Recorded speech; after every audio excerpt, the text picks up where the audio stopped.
हाय students, मागच्या व्हिडिओमध्ये आपण फायनान्शियल सिस्टीम हा जो फर्स्ट युनिटमधला फर्स्ट चॅप्टर आहे त्याला सुरुवात केलेली आहे, ज्याचं introduction, then Indian financial system म्हणजे काय and components of Indian financial system याचा अभ्यास केला आहे. मग कंपोनंट्समध्ये आपण काय काय अभ्यासलं आहे तर financial institutions, then financial market, financial instrument and financial service हे कंपोनंट्स ऑफ इंडियन फायनान्शियल सिस्टीममध्ये येतात. ह्याचा अभ्यास आपण मागच्या व्हिडिओमध्ये केलेला आहे. ओके, आता न्यू क्वेश्चन बघा, new point, functions of financial system. त्याच्या अंडर बघा पहिला पॉईंट आहे pooling of funds. Pooling of funds म्हणजे काय? निधी जमा करणं. त्याच्या अंडर बघा, in a financial system the savings of people are transfer household to business organizations. These production are manufactured which increase the standard of living of people. म्हणजेच यामध्ये आर्थिक व्यवस्थेत लोकांची बचत ही व्यवसाय संस्थांना घरगुती हस्तांतरित केली जाते. परत सांगते, त्यांनी काय म्हटलं यामध्ये की आर्थिक व्यवस्थेत लोकांची बचत ही व्यवसाय संस्थांना घरगुती हस्तांतरित केली जाते आणि उत्पादित केलेलं जे काही उत्पादन असतं त्या उत्पादनामुळे लोकांचं जे काही जीवनमान आहे ते वाढवतं. लोकांच्या जीवनमानामध्ये बदल होतो. लोकांच्या जीवनमानाची जी लेवल असते ती ह्यामध्ये उंचावते. ओके, त्यानंतर नेक्स्ट सेकंड पॉईंट आहे कॅपिटल फॉर्मेशन. कॅपिटल फॉर्मेशन म्हणजे काय? भांडवल निर्मिती. ओके, त्यामध्ये बघा, business require finance, these are made available through banks, household and different financial institutions. Capital म्हणजे काय? तर भांडवल. आणि कॅपिटल फॉर्मेशन म्हणजे काय? तर भांडवल निर्मिती. म्हणजेच व्यवसायासाठी वित्त खूप आवश्यक असतं आणि हे घरगुती आणि विविध वित्तीय संस्थांद्वारे उपलब्ध केलं जातं. काय? व्यवसायासाठी कॅपिटल जे असतं, कोणताही बिझनेस जेव्हा आपण स्टार्ट करतो तेव्हा असं म्हणतात की फायनान्स खूप महत्त्वाचा असतो, पण तसं नाही आहे. जेव्हा एखादा न्यू बिझनेस आपण स्टार्ट करतो तेव्हा फायनान्ससोबतच कॅपिटल म्हणजे भांडवलसुद्धा खूप आवश्यक असतं. भांडवल नसेल तर आपण कोणताही न्यू बिझनेस हा स्टार्ट नाही करू शकत. ओन्ली फॉर मनी ह्या बेसिसवर कोणताही बिझनेस हा स्टार्ट होत नाही. मनीसोबतच कॅपिटल हे खूप महत्त्वाचं असतं. मग ह्यामध्ये सुद्धा कॅपिटल जे आहे ते खूप आवश्यक आहे आणि हे घरगुती आणि विविध वित्तीय संस्थांद्वारे उपलब्ध करून दिलं जातं. नंतर थर्ड नंबरचा पॉईंट बघा, फॅसिलिट पेमेंट्स.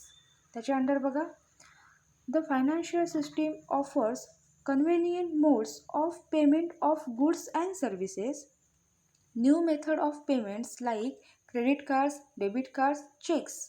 म्हणजे आता टेक्नॉलॉजी इतकी डेव्हलप झाली आहे किंवा एवढ्या नवीन नवीन फॅसिलिटीज आल्या आहेत बँकिंग सेक्टरमध्ये सुद्धा. आता खूप न्यू चेंजेस, न्यू डेव्हलपमेंट्स आल्या आहेत, न्यू टेक्नॉलॉजीज आल्या आहेत. पहिलं पैसे काढायचे असतील तर आपल्याला 1 तास 2 तास लाईनमध्ये उभं राहावं लागायचं, पण आता तसं नाही आहे. आता ATM आहे, आपण क्रेडिट कार्डद्वारे कधीही पैसे काढू शकतो.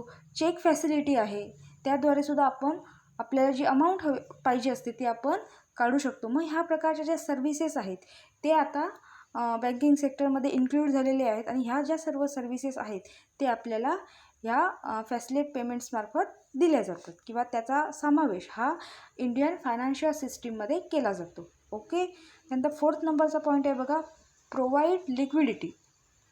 प्रोव्हाइड लिक्विडिटी म्हणजे काय?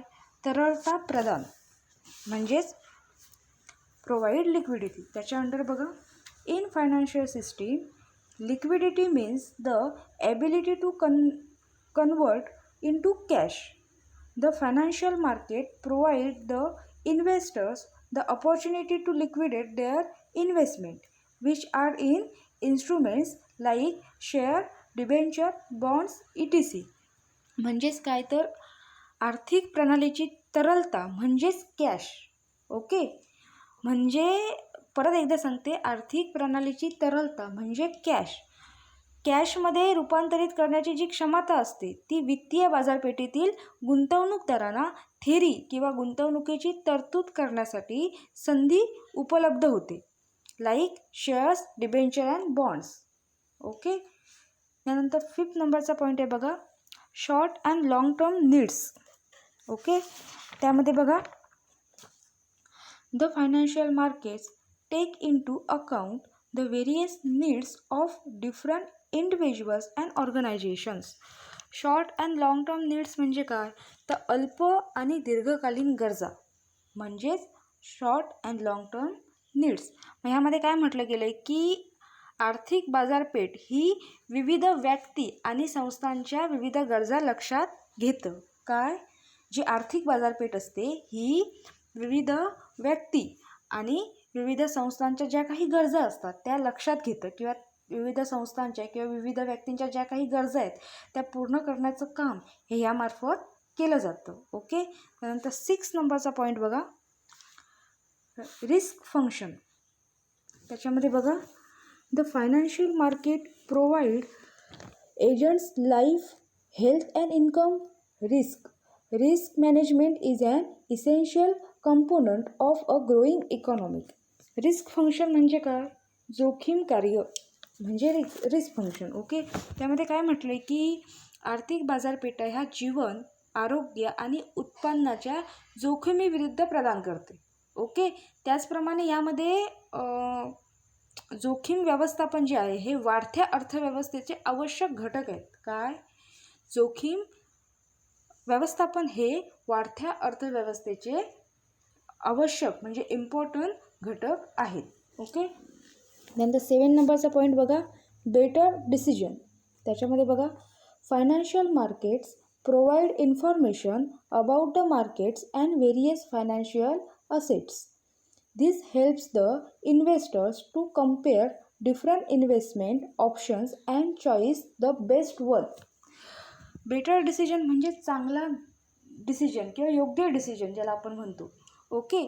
त्यामध्ये ते काय म्हटलं आहे की आर्थिक बाजारपेठा या मार्केट आणि विविध प्रकारच्या वित्तीय मालमत्तांविषयी माहिती प्रदान करतात. काय करतात, ज्या आर्थिक बाजारपेठा असतात ह्या मार्केट आणि विविध प्रकारच्या वित्तीय बाजारपेठेंविषयी जी काही माहिती असते, जी काही इन्फॉर्मेशन असते ते इन्फॉर्मेशन प्रोव्हाइड करण्याचं काम करतात. म्हणूनच इन्व्हेस्टर्स म्हणजेच गुंतवणूकदारांना डिफरंट इन्व्हेस्टमेंट ऑप्शन ची तुलना करण्यास आणि सर्वात जो बेस्ट ऑप्शन असतो तो निवडण्यास मदत होते. कशामुळे मदत होते, तर ज्या आर्थिक बाजारपेठा असतात त्या मार्केट आणि विविध प्रकारच्या ज्या वित्तीय मालमत्तांविषयी जी काही इन्फॉर्मेशन असते ते प्रोव्हाइड करण्याचं काम करतात. आणि ते प्रोव्हाइड झाल्यामुळे जे इन्व्हेस्टर असतात, जे गुंतवणूकदार असतात त्यांना हेल्प होते की इन्व्हेस्टमेंटचा बेस्ट ऑप्शन कोणता आहे, किंवा तिथे जे काही ऑप्शन्स असतात त्यातून one of the best option निवडण्यास त्यांना मदत होते. ओके. त्यानंतर 8 नंबरचा पॉईंट आहे बघा, फायनान्स गव्हर्नमेंट नीड्स म्हणजेच सरकारलाच्या गरजा भागवणं. ओके. त्यामध्ये बघा, government need huge amount of money for the development of defence infrastructure. It also require finance for social welfare activities, public health, education ETC.